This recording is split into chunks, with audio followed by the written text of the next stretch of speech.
El mundo cambió drásticamente.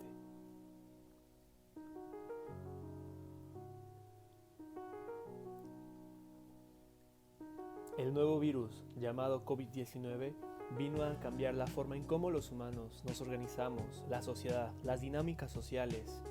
Justo con el incremento de casos de coronavirus, es que hemos optado por cambiar las dinámicas sociales por un confinamiento o un aislamiento social para seguir con nuestras actividades cotidianas.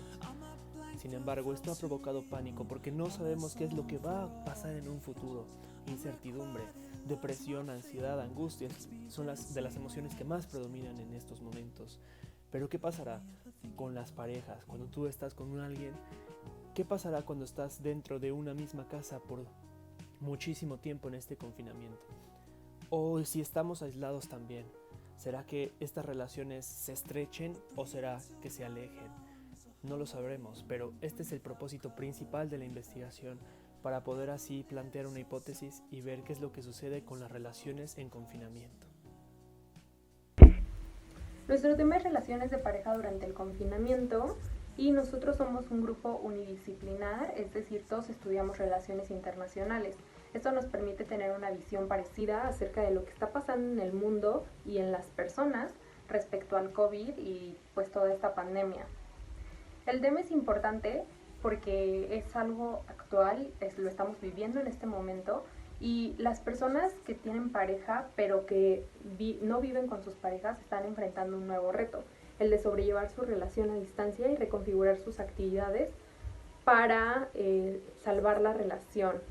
Y también las parejas que viven juntas están enfrentando el reto de convivir con sus parejas más tiempo, lo cual hace que posiblemente la hostilidad aumente, o no necesariamente, sino que también te puedes llevar muy bien con tu pareja y esto puede que refuerce la relación. El objetivo de nuestra investigación es conocer a través de experiencias personales si el confinamiento ha afectado las relaciones de las personas y si es de ser así, cómo es que las ha afectado y cuáles son las actividades que se han tenido que reconfigurar para sobrellevar esta relación.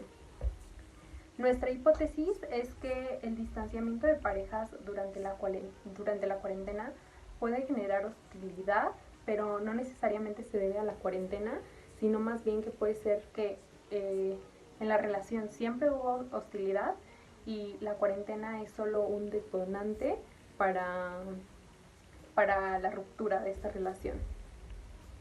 Nuestras principales preguntas de investigación son: ¿cómo consideras que en este momento son las relaciones de pareja? ¿Crees que el encierro afecte de alguna manera la dinámica de los matrimonios y de los noviazgos?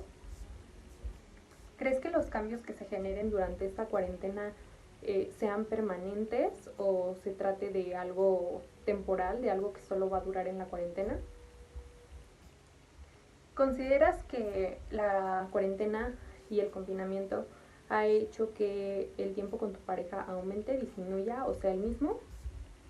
Y por último, ¿consideras que el confinamiento ha generado cambios a nivel individual o sean cambios específicamente de la relación? Para propósitos de la investigación, se llevó a cabo una reunión virtual para poder desarrollar el tema de la reconfiguración de las relaciones de pareja mediante la técnica del análisis semántico basado en imágenes, el ASBII.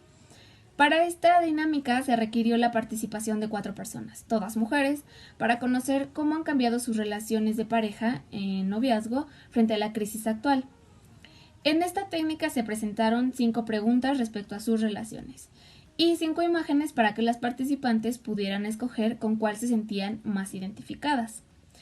Estas estaban principalmente relacionadas con la violencia de género, física o psicológica, medios de comunicación, comportamiento, distanciamiento y reconfiguración de actividades.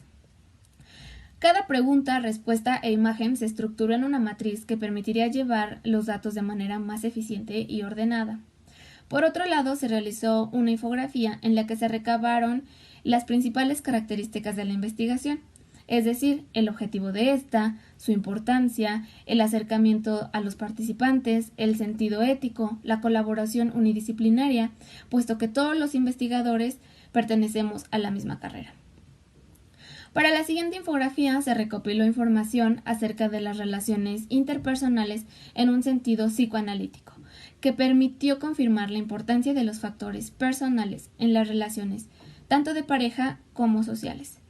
En el proceso de este material participaron colaboradores multidisciplinarios, es decir, que estudian diferentes carreras, de manera que estos pudieran abastecerse de información sólida para la investigación. El proyecto de investigación requirió también la participación de una muestra aleatoria para contestar una encuesta online, de manera que la investigación esté más abastecida de recursos. De igual forma, se entrevistó a 2 personas más, especialistas en el tema de las relaciones interpersonales y de pareja, para poder fundamentar y establecer una base sólida de información que permita recuperar datos importantes y proporcionar un análisis más asertivo. En este punto también se optó por plasmar los datos obtenidos en una matriz de carácter cualitativo que representara los datos y las distintas respuestas de estas 2 últimas entrevistadas. Finalmente, se realizó un análisis correspondiente de todos los datos obtenidos de las matrices, de manera que posibilitara encontrar las diferencias y similitudes de esta actividad, así como encontrar en qué respuestas y aportaciones convergen para que al final el resumen esté reflejado en el material audiovisual.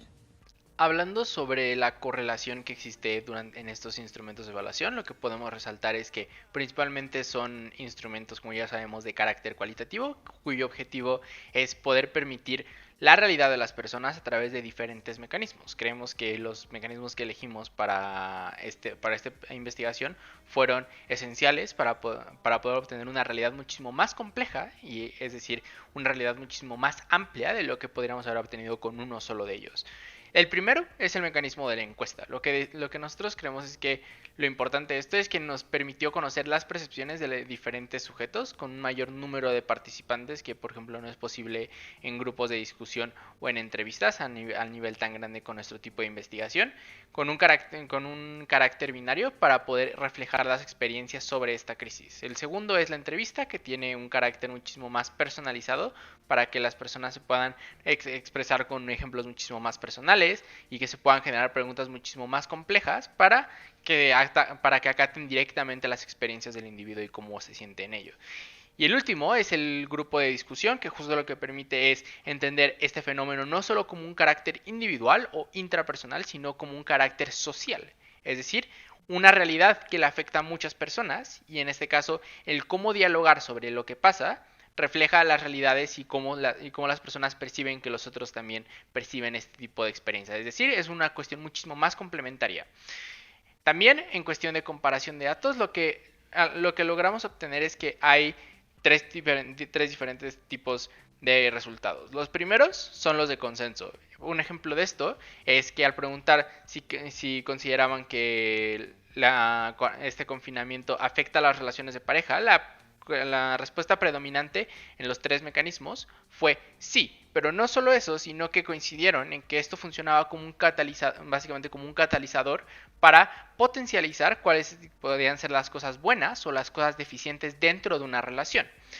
El otro resultado que llegamos a ver dentro de las encuestas es que existe un distanciamiento de la realidad entre lo que contestan un grupo de personas y otro. Un ejemplo de esto son cuando se habla sobre efectos a largo plazo permanentes dentro del confinamiento, que en la encuesta la respuesta tiende a ser que es probable que no haya efectos a tan largo plazo. Y mientras que en las entrevistas lo que dicen es que existen efectos evidentes que marcarán la relación en adelante. Esto, por ejemplo, se puede ver en que justo este tipo de relaciones ya son fijas, es decir, que los sujetos de las entrevistas están en una situación de matrimonio y que están en una relación muchísimo más estable y muchísimo más que va a seguir a lo largo del tiempo y que pueden predecir ciertos patrones de comportamiento. Pero en última instancia también existe la tercera, que es que asienten en algo, pero no necesariamente en lo mismo. Un ejemplo de esto es que